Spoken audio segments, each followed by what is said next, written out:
एक ऐसी लड़की जिसने मर्डर होने के बाद अपने मर्डरर को अरेस्ट कराया। जी हाँ, ये सुनने में थोड़ा अजीब लगता है। टेरेसिटा बासा, जो कि 1929 में फिलीपाइंस में पैदा हुई, लेकिन 1960 में वो म्यूज़िक स्टडी करने के लिए यूनाइटेड स्टेट्स आ गई। कुछ टाइम बाद वो शिकागो के एज वाटर हॉस्पिटल में रिस्पायरेटरी थेरेपिस्ट बन गई। वो बिल्कुल क्वाइट और सिंपल लड़की थी। कोई एक्सपेक्ट नहीं कर सकता था कि उनका मर्डर होगा।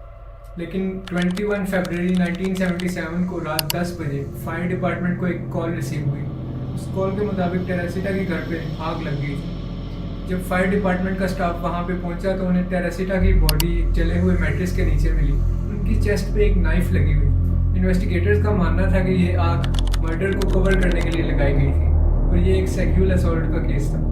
लेकिन ऑटोप्सी के बाद पता चला कि उन पर कोई सेक्सुअल असॉल्ट नहीं हुआ। इन्वेस्टिगेटर्स को कोई मोटिव ऑफ मर्डर नज़र ना आया क्योंकि ज़्यादा चीज़ें आग की वजह से जल चुकी थी। लेकिन इन्वेस्टिगेटर्स को एक नोट मिला जिस पे लिखा था get theatre tickets for AS। अब AS किसी के नाम के इनिशियल्स भी हो सकते थे और किसी इंस्टीट्यूट के भी। पुलिस ने काफ़ी लीड्स फॉलो की लेकिन कोई फ़ायदा ना हुआ। पुलिस को लगा कि इस क्राइम में AS का हाथ हो सकता है। पुलिस का शक टेरेसिटा के बॉयफ्रेंड पे भी गया जिसका टेरेसिटा से कुछ दिन पहले ही झगड़ा हुआ। ये केस तो चलता रहा लेकिन पुलिस को कोई सॉलिड लीड ना मिली। इस मर्डर के 5 महीने बाद टेरेसिटा के को-वर्कर रेमी और उसके हस्बैंड जो ने डिटेक्टिव स्टैचुला से कांटेक्ट किया। उनका कहना था कि उनके पास मर्डर से रिलेटेड कुछ इन्फॉर्मेशन है। रेमी ने जो को बताया कि टेरेसिटा के मर्डर के बाद ही उसे कुछ विजन्स आने लग गए। उन विजन्स में टेरेसिटा उसके पास आती और उससे हेल्प मांगती थी। एक रात रेमी और जो सो रहे थे कि रेमी एकदम से उठी। उसकी आवाज़ बदल चुकी थी और क्लेम कर रही थी कि वो टेरेसिटा ही है। उसने जो को पुलिस से कांटेक्ट करने का बोला। लेकिन जब सुबह जो ने रेमी से इस बारे में पूछा तो रेमी को कुछ भी याद ना था। जो ने पहली दफ़ा तो इस इंसिडेंट को इग्नोर किया लेकिन कुछ टाइम बाद दोबारा से ऐसा ही हुआ। इस दफ़ा टेरेसिटा ने जो से पूछा कि उसने अब तक पुलिस से कांटेक्ट क्यों नहीं किया। जो ने बताया कि उसके पास कोई प्रूफ नहीं था।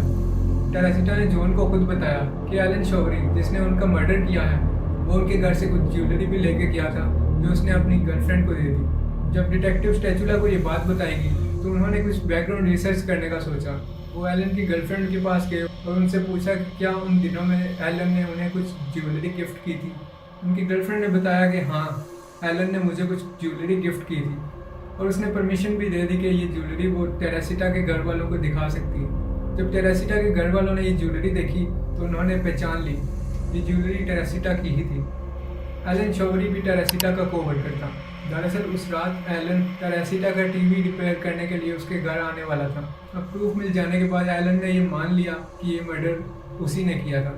दरअसल हुआ कुछ यूँ कि एलन पहले टेरेसिटा के घर गया लेकिन टूल्स ना होने की वजह से वो टीवी ना रिपेयर कर सका और वापस आ गया। लेकिन उसके बाद उसका इरादा बदला। उसने सोचा क्यों ना मैं टेरेसिटा की ज्वेलरी चुरा लूँ। उसके बाद वो वापस गया। टेरेसिटा ने दरवाज़ा खोला लेकिन जैसे ही टेरेसिटा मुड़ी एलन ने उस पर हमला किया और मार दिया और ऐसा दिखाने की कोशिश की कि ये सेक्सुअल क्राइम का केस था। इस कन्फेशन के बाद भी he was played not guilty. लेकिन फरवरी 23, 1979 को उसने कोर्ट में कन्फेशन कर लिया। इस घिनौने जुर्म की सज़ा उसे सिर्फ 14 साल कैद हुई। लेकिन 1983 में पेरोल पे वो बाहर आ गया। अब क्या सच में टेरेसिटा अपने मर्डर का बदला लेने आई थी? ये एक ऐसा अजीबो-गरीब केस था जिसमें विक्टिम ने खुद अपने मर्डरर को सज़ा दिलवाई। अब इस सब में कितनी सच्चाई थी ये कह पाना थोड़ा मुश्किल है क्योंकि ये रेमी और जो की कोई चाल भी हो सकती थी।